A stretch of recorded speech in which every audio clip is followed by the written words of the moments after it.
Hey everybody, Steven here, and for today's video I'm going to show a hand-foot crawl to bear hike. Now for some modalities this is just a bear crawl hike for them.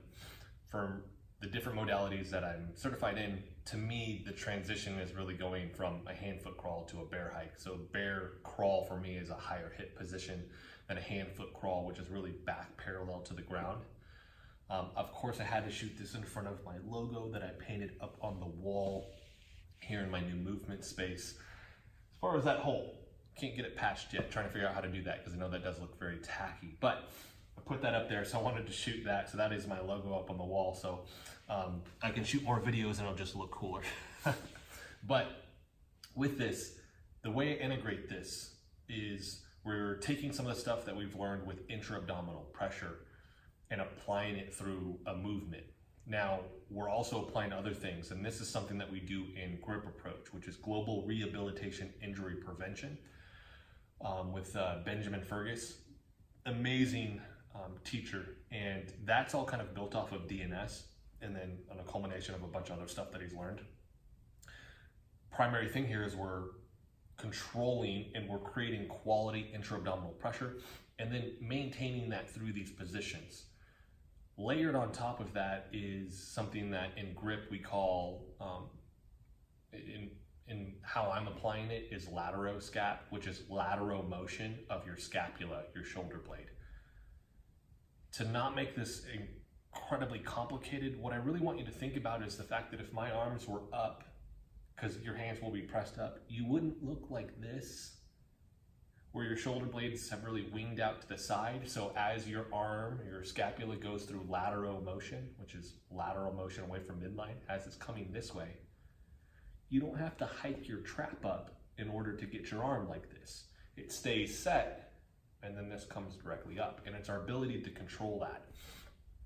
One of the cues with that too is we really look at, if I take my arms here and I put them out and I internally rotate like this, my traps will come up, because they'll meet, my scap will meet end range, and then they hike up.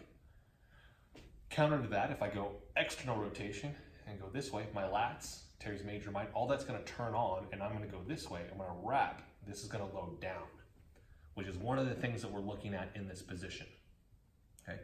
So with this, where I like to integrate this is I do this a lot with deadlifts.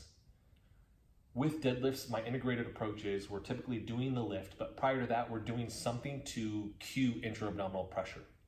So we're gonna cue intra-abdominal pressure, whether that's dead bugs, simple breathing techniques, something like this, which is kind of like my second tier thing because it is more challenging. We're gonna do that here. We're gonna do our deadlift, and then we're gonna come back, and then we're gonna work on some type of stretch. A lot of times for my clients, we're looking at thoracic spine stretching just because that's one of the things that I see that they're struggling with.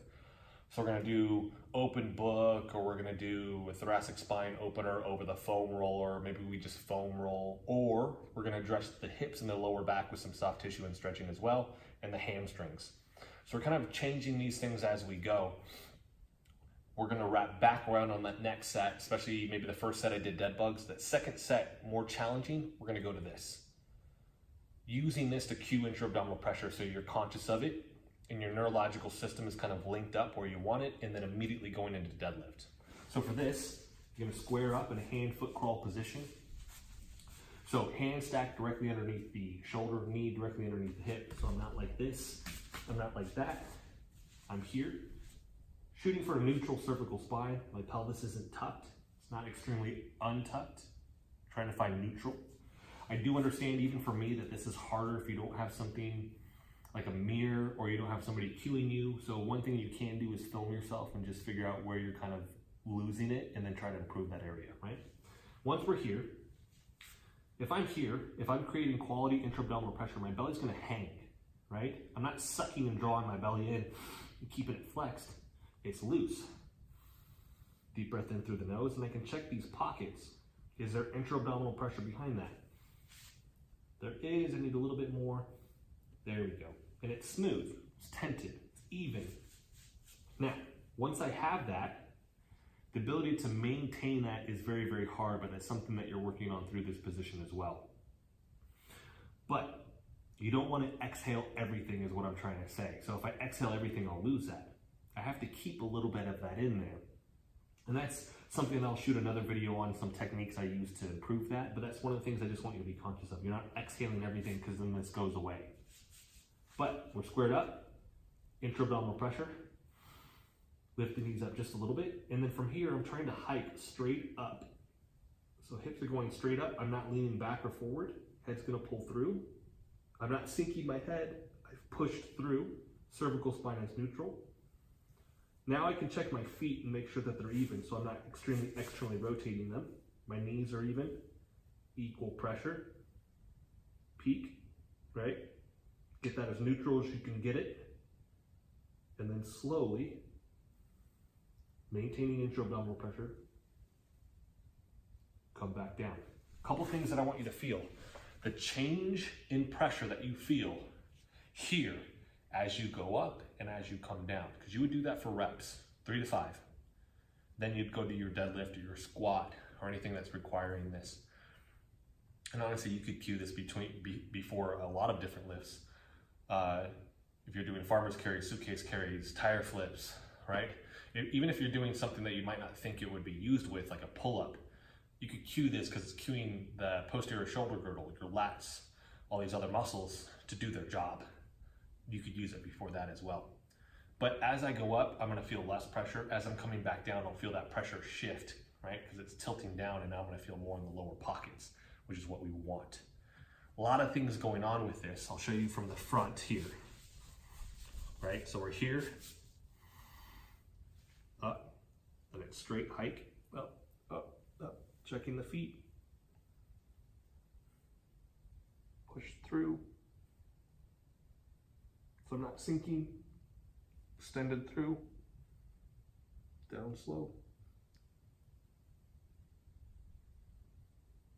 And that was it, okay? 3 to 5 reps before you do it, one of those big lifts. 2 to 3 times before your work, or integrated into whatever amount of rounds that you're gonna do. So if you could do it 3 to 5 times, or 2 to 3 times, sorry, throughout the workout, that would be awesome. I could just treat it as a separate thing. I could do dead bugs and that. If I'm doing it that way, I'm typically doing that before we even exercise. And I'm just doing that to reinforce intra-abdominal pressure and some of the other things like lateroscap, right? Finding the neutral cervical spine so that my neck is in alignment with the rest of my back and you're not seeing me pull my head down or tilting it all the way up like this, right? Reinforcing those movements, which I think is very, very important. I think in the next 5 to 10 years, you're gonna see a lot more people at the gym are conscious of that, but a lot more people are talking about the fact that when you're doing a heavy squat or deadlift, I don't need my head pulled back against that because it's just compressing my neck, right? My cervical spine. So that is it. Give that a try. Let me know what you think. If you have questions, if there's something maybe you need a little bit more explanation with, let me know in the comment section because I know these are very detail-oriented videos. They're not quick. They're long drawn out because I want to make sure I'm covering as much of the small details as I can. Let me know. I'll make another video. I'll try to address that as well for you. And it just helps me create more content, but also so that I can be very clear to you guys with what not only the movement is, but why we're using it, when we use it, and what the application and what the long-term plan with all of this is. And this one really being getting their shoulders to stay down, reinforcing the position, and building strength in intra-abdominal pressure, which is another thing I think in the next 5 to 10 years, it's gonna be at the forefront of the fitness industry because of how important it is. It's just, right now it's building up momentum for people to be conscious of. And I've shot videos with that. I'll link to that at the end here so you can see those as well. If you like the video, hit the like button for me. If you wanna continue to follow along with all of my content, hit the subscribe button for me. Thanks so much for watching.